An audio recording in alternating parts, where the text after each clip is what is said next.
Time ম্যানেজমেন্টটা তুমি যদি না করতে পারো তাহলে তুমি তো 10টা কাজ একসাথে করতে পারবে না। তখন তোমার ওই ডিসিপ্লিনটা কাজে লাগে। একজন 4 ঘন্টা কাজ করছে, করে যে আউটপুট দিচ্ছে, আরেকজন 8 ঘন্টা কাজ করে তার হাফ আউটপুট দিচ্ছে, এটাও কিন্তু না। ডিসিপ্লিন ইজ সো ইম্পর্টেন্ট যে কোথাও তোমার শরীরটা, তোমার মাইন্ডটা, they are both actually connected. It goes with that discipline part.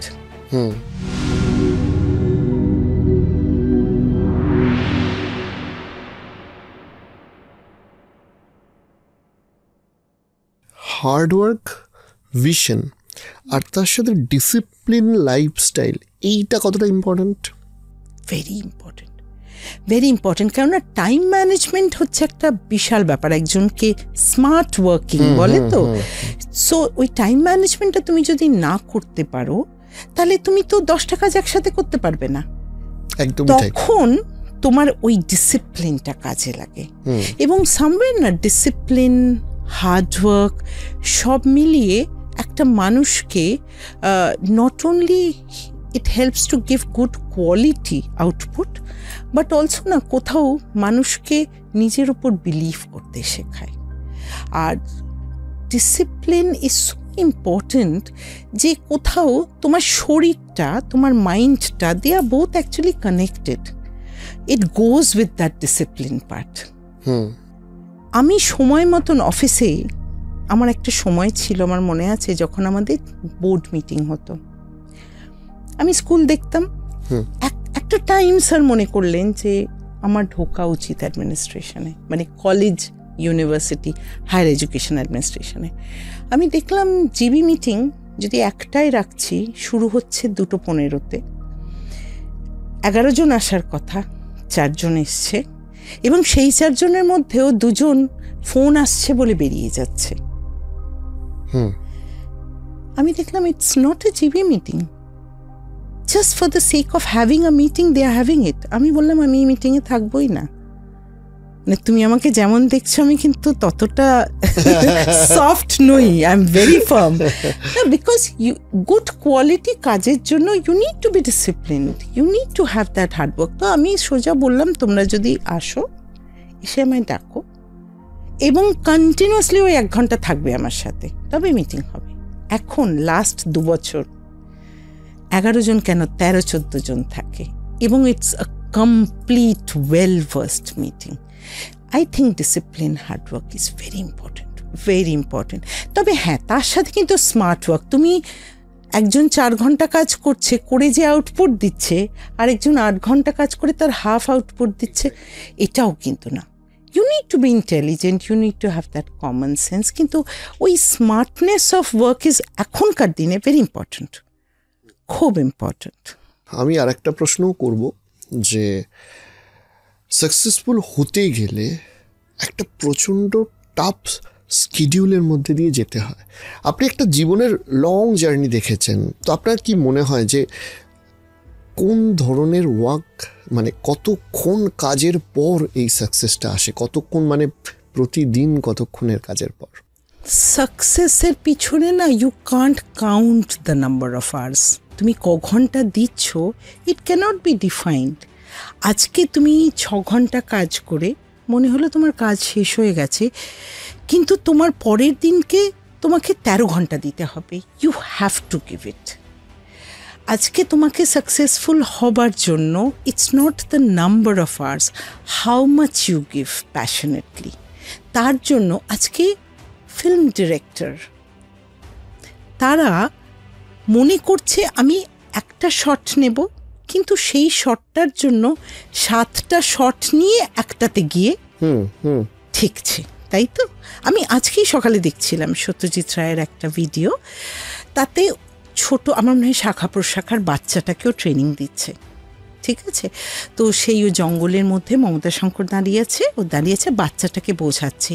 একটা 4 বছর বাচ্চাকে অ্যাক্টিং শেখাতে একটা ওই বয়সের ভদ্রলোক, ওই স্ট্যাচারের ভদ্রলোক কি করে বোঝাচ্ছে আমি 2টো গিরগিটি দেখেছি। বাচ্চাটাকে বলছে, বাচ্চাটা বলছে আমি 2টো গিরগিটি দেখেছি।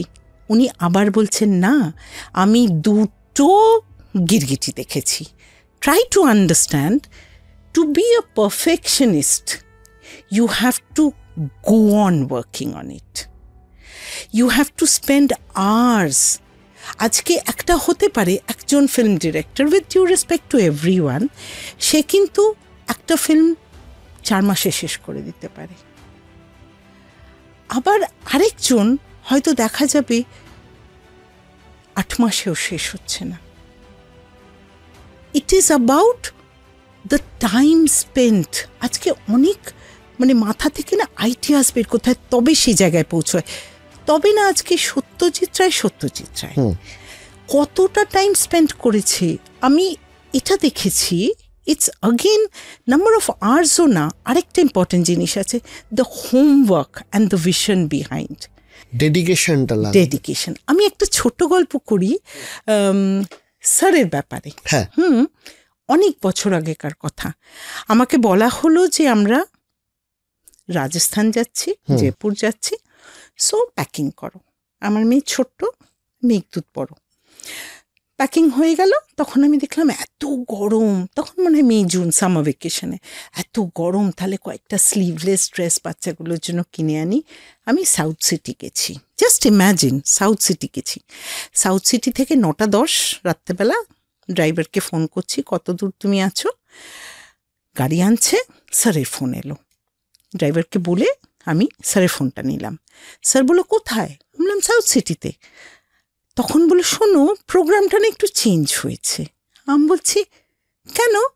আমার তো কালকে ফ্লাইট। বলছে হ্যাঁ কালকেই যাব, কিন্তু আমরা না একটু সিমলা যাব। আমি বললাম আমি এসছি গরমের ড্রেস কিনতে, তুমি সিমলা যাবে? তখন বলছে আসলে কি বলো তো, একটা খুব ভালো কলেজ আছে, একটা ভালো মিটিং অর্গানাইজ করেছি, আমাকে দেখতে যেতে হবে। সো সকালবেলা কাজ করব, বিকেলবেলা বেরাবো। আমার কিন্তু রাজস্থান যাওয়ার হলো না, সিমলা যাওয়া হলো। এবং সকলেই নিশ্চয়ই বুঝতে পারবে যে কতটা কাজ আর কতটা বেড়ানো হয়েছিল। But you have to sacrifice. বাচ্চাগুলোর মন খারাপ হয়েছে সামার ভ্যাকেশন ছেড়ে। একটু বলবেন সিমলা গিয়ে সত্যি কতক্ষণ কাজ আর কতক্ষণ বেড়ানো হয়েছিল? সিরিয়াসলি, বিকেল 4টে পর্যন্ত তো মিটিংই হচ্ছে, কিন্তু 4টের পরে যখন রেডি হয়ে বেড়াতে যাব তখন তো সিমলা একদম অন্ধকার, তখন তো ইটস আ হিল স্পট, তোমার তো দেখার বিশেষ কিছু নেই।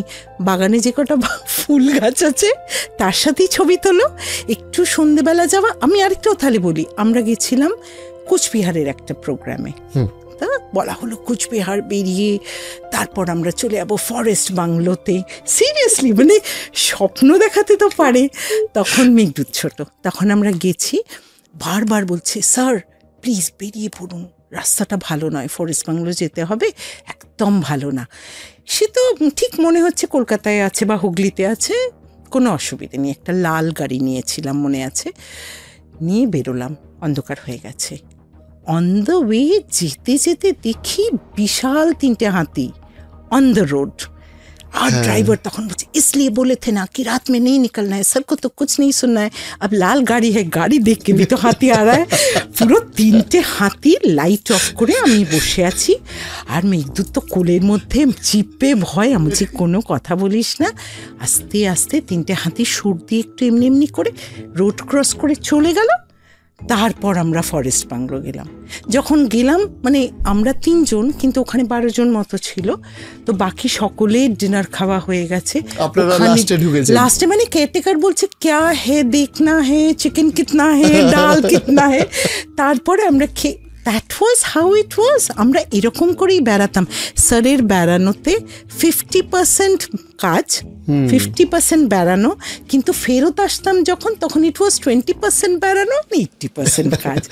কাজের সূত্রেই যাওয়া হতো অলমোস্ট। তাহলে আমার একটা প্রশ্ন কমপ্লিট হয়ে গেল, যে আপনারা কি এর মধ্যে এই কাজ ছাড়াও বেড়াতে আর একসাথে যেতেন, না এই কাজ নিয়েই যেতেন? না, হতো। স্যার কিন্তু এনজয় করতেও ভালোবাসতো, যার জন্য আমরা ছোট ছোট ট্রিপসও করতাম। আচ্ছা, বন্ধু বান্ধব নিয়ে টুকটাক, যেমন ছোট আশেপাশের ট্রিপসগুলো সেটাও করতো, বা সানডে হয়তো কিছু বন্ধুকে নিয়ে আমরা একটু গেলাম, এনজয় করতো, খুব ভালোবাসতো নাচ গান, সেটাও ভালোবাসতো। কিন্তু এটা না মানে আপনি যদি এক্সিপির কথা জানেন, গৌতম মোহন চক্রবর্তী, উনি একটা কথা বলেন, জিআরসি যাবে বেড়াতে, একটা কলেজ কিনে নিয়ে আসবে, মানে so more of work less of বেড়ানো। বাট ইয়েস, বেড়ানো যখন হতো, আমি ভীষণ বেড়াতে ভালোবাসি। তখন এমন একটা সময় এলো, আমি স্যার কাজ করতো, আমাকে আরেকটা গাড়ি নিয়ে আমার বাচ্চাদের সাথে ততক্ষণ একটু ঘুরিয়ে নিয়ে চলে আসতো, এরকমও হয়েছে। নয়তো দেখা যেত বারবার কি আন্দামান যাওয়া যায়, বারবার কি রাজস্থান যাওয়া যায়, তখন আবার দেখা যেত ওনার কাজটা করে নিলেন, আমি ঘুরে নিলাম। সেকেন্ড হাফে তখন আমরা সকলে মিলে একসাথে যেতাম। অনেকে কিন্তু মিল পাবে, তারা কমেন্ট করবে এই ভিডিওটা দেখার পর, আমি জানি না, বাট দিস ওয়াজ রিয়ালিটি। খুব মন খারাপ হতো মাঝে মধ্যে, হয়তো রাগ করতাম, আর কবে যাব বলো রাজস্থান, আর কবে যাব। তো আলটিমেটলি দেখতাম যে you have to sacrifice something for something. তখন তো জানতাম না যে টেকনো ইন্ডিয়া গ্রুপ হবে এরকম একটা, লাইক এখন a person who has created private education in the state, initiated it, সেইটা বলতে তো পারি বা বড় মাথা করে যে এত বড় গ্রুপ, এত কলেজ, তো তার জন্য এত স্টুডেন্টকে পড়ানোর সুযোগ পেলাম। তার বদলে না হয় বেড়ানোটা কম হলো, বাট ইয়েস, এখন যেমন আমার ইচ্ছে হলো, আমি টুক করে দুদিনের জন্য বেরিয়ে চলে গেলাম, ঘুরে চলে এলাম। আজকে সেই জন্যই আপনার কাছে দেশ বিদেশ সবটাই অ্যাক্সেসিবল হয়ে গেছে, সেই জন্যই অ্যাক্সেসিবল হয়েছে।